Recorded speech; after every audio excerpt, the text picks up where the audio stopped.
اتنا یقینی خوشی کا دن ہے.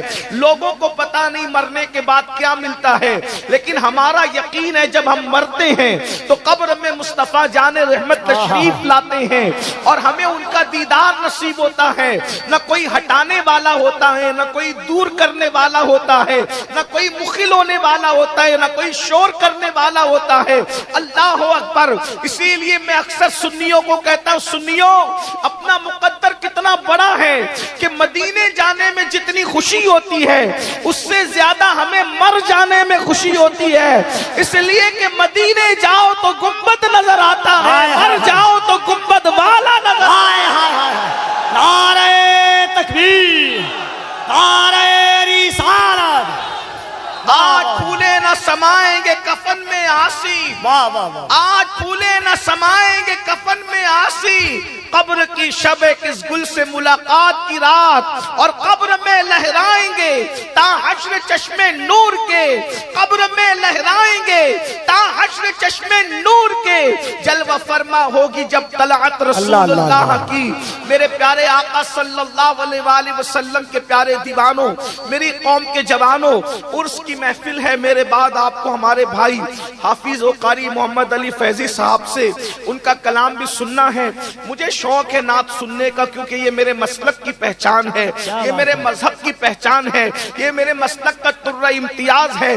بلکہ ہمارے دادا مرشد حضور مفتی اعظم نے تو دعا کی تھی، دمے واپسی تک تیرے گیت گاؤں، دمے واپسی تک تیرے گیت گاؤں، محمد ممجد پکارا کروں میں. لیکن بس بات میں نے اتنی گزارش کی منتظمین سے کہ مجھے تھوڑی دیر گفتگو کرنا ہے، میں جلدی سے گفتگو کر لوں. اس کی وجہ یہ ہے کہ مجھے لوگوں کو جگانے کا فن نہیں آتا، مجھے لوگوں کو ہنسانے کا فن نہیں آتا. میری گفتگو بہت ٹوٹی پھوٹی سی اور بے جوڑ جملوں پر مشتمل ہوتی ہے، اس لیے مجھے جلدی سے بلوا لو. اس کے بعد بھائی محمد علی فیضی کی نعت میں بھی سنوں گا اور میری قوم بھی میرے ساتھ سنے گی. میں بہت تھوڑے سے وقت کے لیے آپ کے پاس آیا ہوں، توجہ کیجئے گا.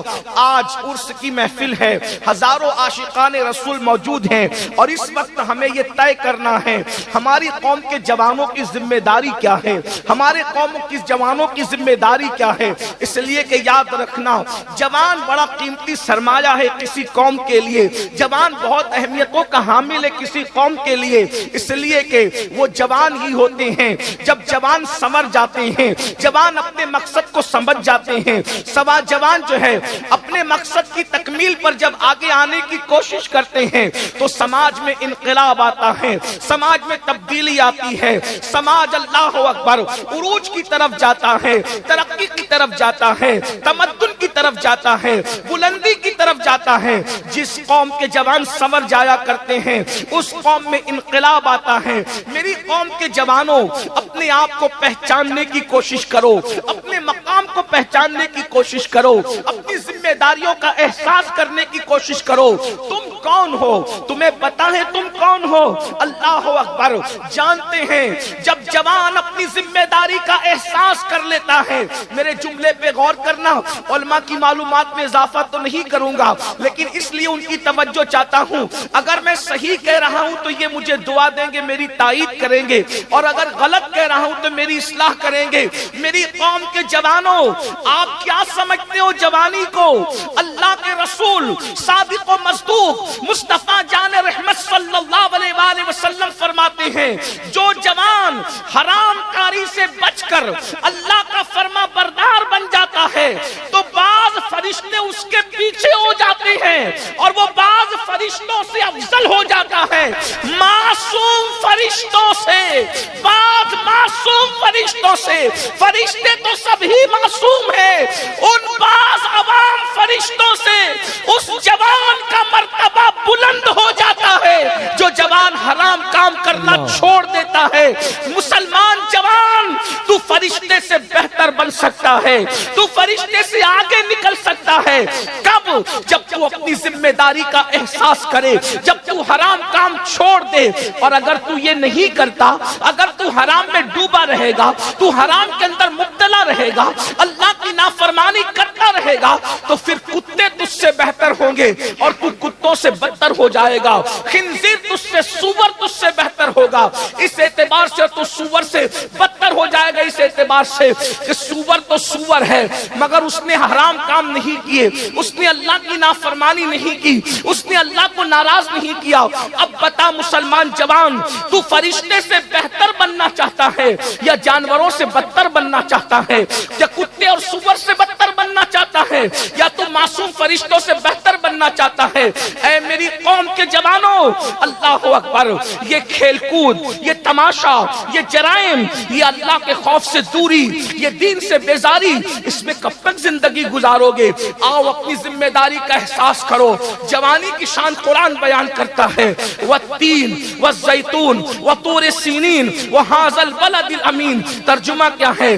تین کی قسم، زیتون کی قسم، طور سینہ کی قسم، بلد امین مکہ المکرمہ کی قسم، اور دوسرے مقام پر تفسیری ترجمہ یہ ہے، ولادت گاہ ابراہیم کی قسم، ولادت گاہ عیسیٰ کی قسم، ولادت گاہ موسیٰ کی قسم، ولادت گاہ محمد الرسول اللہ کی قسم، اور تیسرا تفسیری ترجمہ یہ ہے، صدیق اکبر کی قسم۔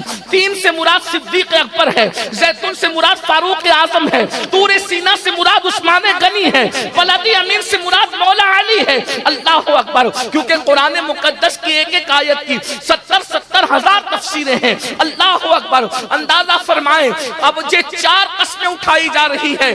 اللہ رب العزت بغیر قسم کے کوئی بات کہے تو بھی اس کی بات یقینی ہے، اس کی بات حتمی ہے، اس میں شک کی گنجائش نہیں ہے، لیکن چار قسمیں اٹھا کر کہا جا رہا ہے، لقد خلقنا الانسان فی احسن تقویم، ہم نے انسان کو حسن عطا کیا، اچھی شکل میں پیدا کیا، اچھی صورت میں پیدا کیا۔ مفسرین کہتے ہیں لقد خلقنا الانسان فی احسن تقویم سے مراد انسان کی جوانی ہے، ثم رددناہ اسفل سافلین۔ جب تم نے جوانی کی قدر نہیں کی تو اللہ نے تمہیں ذلیل بڑھاپے کے گڑھے میں ڈھکیل دیا۔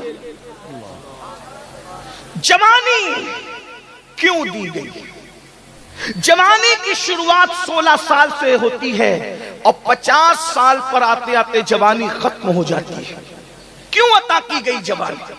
اس لیے تاکہ ہم اللہ کا خوف کرتے ہوئے اللہ کی خشیت کے ساتھ اللہ کی عبادت کر سکیں، اپنے آپ کو گناہوں سے بچا سکیں، حرام کاموں سے بچا سکیں۔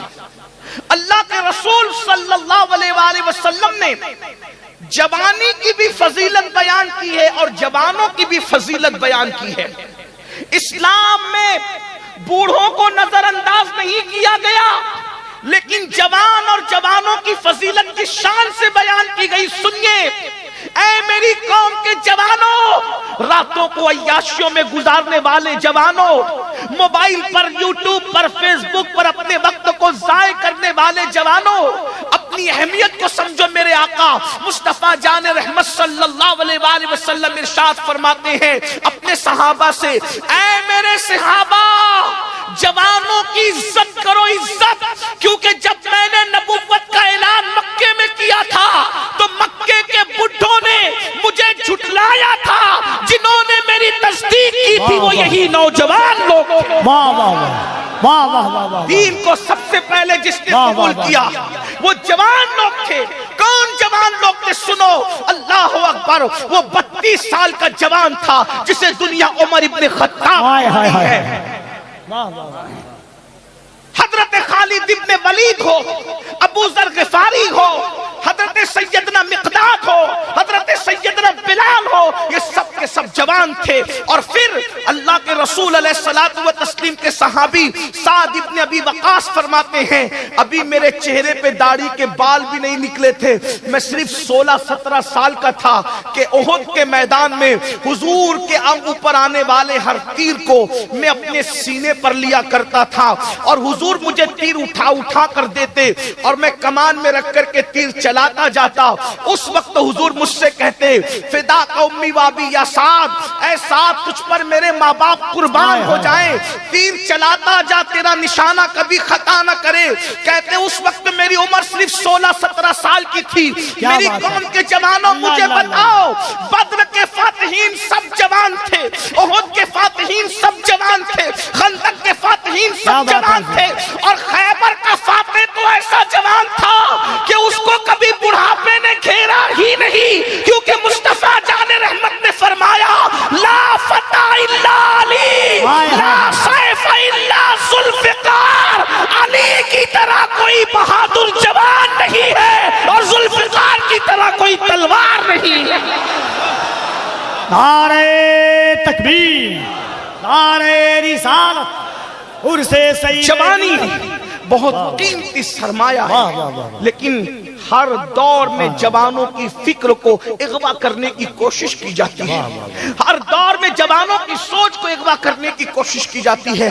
تھوڑی سنجیدگی کے ساتھ سوچئے، جو رسول، عزت والے رسول اپنی قوم کے جوانوں کے لیے کہے کہ جوانوں کی عزت کرو، کیونکہ بڈھوں نے جھٹلایا، عتبہ شیبہ یہ سب کھوسٹ لوگ تھے، انہوں نے جھٹلایا، ان بڈھوں نے رسول اللہ کو جھٹلایا، ابو جہل، ابو لہب یہ سب بڈھے لوگ تھے، ان سب ظالموں نے جھٹلایا، اور حضور علیہ السلام کی بات کو جوانوں نے قبول کیا، اور وہ جوان لوگ کتنی مصیبت سے گزارے گئے۔ وہ جوان صحابہ صحابیات، حضرت عمار بن یاسر جوانی کی دہلیز پہ قدم رکھا، مارے جاتے تھے، پیٹے جاتے تھے۔ بلال حبشی نے جوانی کی دہلیز پہ قدم رکھا، گلے میں رسی ڈال کر کے کھینچے جاتے تھے، احد احد کہتے تھے، لیکن رسول اللہ کا دامن کبھی نہیں چھوڑتے تھے۔ میری قوم کے جوانوں، آج دنیا سب سے زیادہ پیچھے لگی ہے تو دنیا بھر کے مسلم جوانوں کے پیچھے لگی ہے۔ وہ جانتے ہیں پوری دنیا میں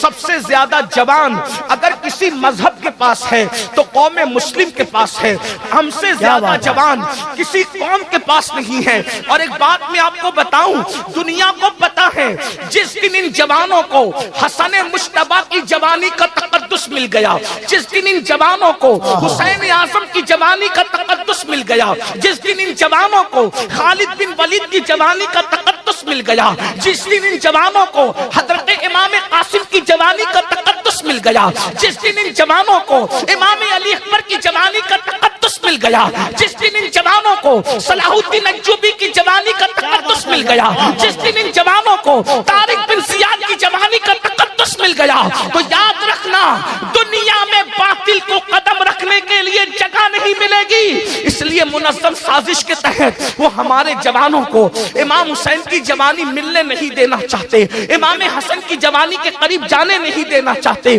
طارق بن زیاد کی جوانی کے قریب جانے نہیں دینا چاہتے۔ ہمارے جوانوں کو وہ راتیں رنگین کر دینا چاہتے ہیں، وہ جرائم میں مبتلا کر دینا چاہتے ہیں، وہ شراب و شباب میں مبتلا کر دینا چاہتے ہیں۔ اے میری قوم کے جوانوں، ہم کس زبان سے تمہیں سمجھائے؟ جلسوں میں تم بہت شوق سے آتے ہو، لیکن کتنے جرائم میں مبتلا ہو کر اپنی جوانی کو برباد کر رہے ہو۔ خدا کے لیے جوانی کے اندر گناہ کر کے اللہ کو ناراض مت کرو، ورنہ ایک وقت وہ آئے گا، اللہ اکبر۔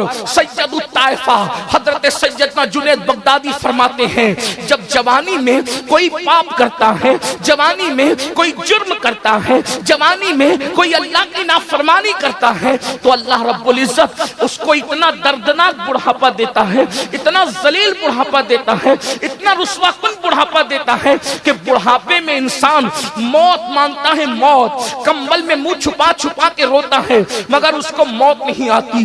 اتنا ذلیل ہوتا ہے جوانی میں پاپ کرنے والا کہ جب وہ بھیک مانگتا ہے تو لوگ اس کو بھیک نہیں دیتے۔ جن بچوں نے ماں باپ کو لات مار کے گھر سے نکال دیا، میں ان بچوں کی تائید نہیں کر رہا ہوں، لیکن ذرا غور کرنا، جن کو اولاد نے لات مار کے گھر سے نکالا ہے ان کی جوانی کی اسٹڈی کرو۔ اللہ اکبر۔ آج جو مسجد کے زینے پر بیٹھ کر کے بھیک مانگ رہے ہیں ان کی جوانی کی اسٹڈی کرو۔ آپ کیا سمجھتے ہو؟